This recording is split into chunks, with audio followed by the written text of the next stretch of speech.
Mark has recently reviewed a couple different 85mm lenses on our YouTube channel. So today I'm going to talk about the who, what, where, why, and how to shoot with an 85mm. I'll share why the camera adds 10 pounds unless you shoot with an 85mm lens. I'll compare the 85 to the 70 to 200 focal length. Then I'm going to talk about how bokeh works, including an underrated benefit of bokeh. And I'll tie it together with some tips for shooting with your 85. I'm Brenda Bergering, giving you practical photography advice to complement Mark's gear reviews from our real world experience as a husband and wife photo video team. Hit subscribe, it really helps us out. So first, why an 85mm? The 85mm lens is a popular lens that many people refer to as a great portrait lens. 85mm is considered to be a very flattering focal length. Shooting with an 85, your subject won't be distorted like they might be if you shoot with a 35 lens or even a 50.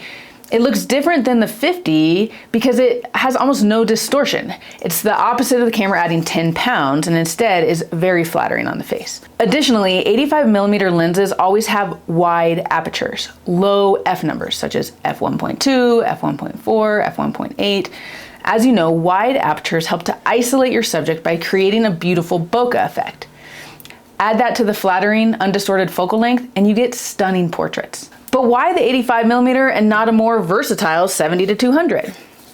An 85mm lens is a prime lens with an 85mm focal length. With prime lenses, the intent is usually quality over versatility. Prime lenses are known for superior image quality. That's a result of the simple build of the lens with less of the moving parts. For example, an 85 f1.4 is lighter, faster, sharper, and less expensive than the 70 to 200 2.8. It's harder and more expensive to make a wide aperture zoom lens than it is a prime lens. So sure, you could shoot your 70 to 200mm at 85 and get a nice portrait, but you won't get the background blur of the 85mm. Additionally, you'll get sharper images with better color and contrast because of the quality of the glass. So let's talk a little bit more about the significance of bokeh, of that soft background blur. Bokeh is a factor of three things. The minimum aperture of the lens, aka that low f number like 1.8, the focal length of our lens, so the more telephoto your lens is, the more bokeh you'll get. The distance between you and your subject and the background.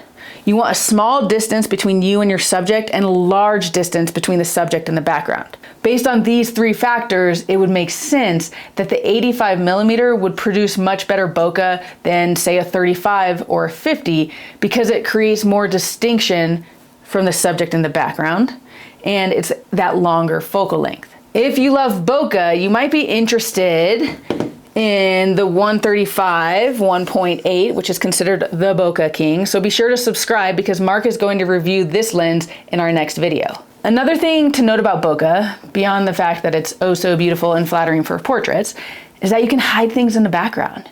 This is an underrated benefit of bokeh. Sometimes you don't have a beautiful background, or you're somewhere that you can't control the setting and there's people, there are distracting elements and chaos behind you.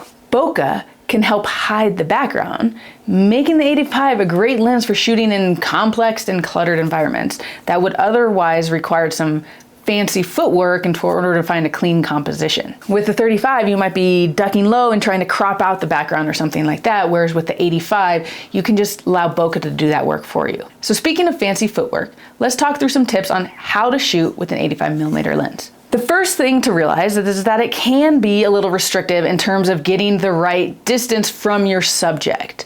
So it's important to remember to zoom with your feet.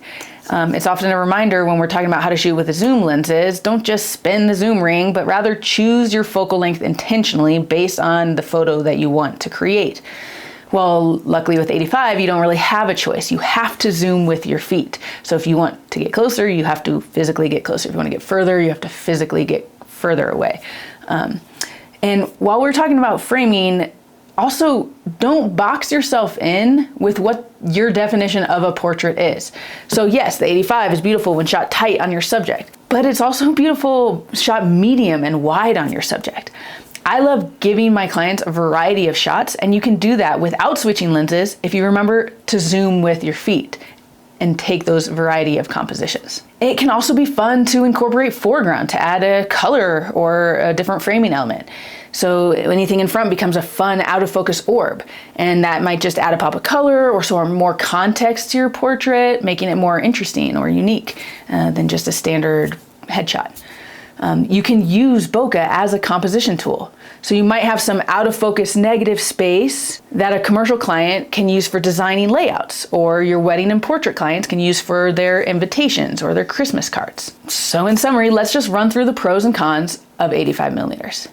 This is a great lens for portraits, wedding work, and whenever you're working in an environment that you need to narrow in on a subject and make them look great. It's flattering for your subject and helps you isolate them from a chaotic background. It's also great for shooting in low light because you have that wide aperture letting in lots of light. I use this lens a lot for speeches at weddings, for example. Now that being said, a speaker at a wedding is stationary, so the 85 millimeter lens is too restrictive for fast moving subjects where you don't have time to zoom with your feet. And it's also pretty restrictive if you're in a small space. So I end up shooting 35 millimeter or 50 millimeter prime lenses in low light situations when I need a fast lens and I need to be faster, or I don't have the ability to get far enough away from my subject, and a wider focal length allows me to do that. So while I use the 85 a lot at weddings, I use it much less on a commercial adventure shoot. So if I need a telephoto shot of a skier, I'm going to use my 70 to 200 because it's a little more versatile for how fast I need to be, and I need to be able to recompose, and I need to be able to like track somebody where I can't predict exactly where they might be. I also might not shoot a lot of landscapes with the 85, but I'll certainly shoot details of natures like wildflowers. A 50 millimeter lens will have a closer minimum focus distance. So if getting closer to the subject is more important to you, you might consider the 50 millimeter. And that goes for things like wedding details too. And that's if you're not going to use a macro lens instead. So check out Mark's video on the 90 millimeter macro. It's probably not a high volume lens for me, the 85, meaning I don't shoot a lot with it. But it's a high quality lens, meaning that the images I do choose to shoot with the 85 millimeter are high impact images. Hope you're inspired. Get out there and shoot, and let me know your thoughts in the comments below. See you next time.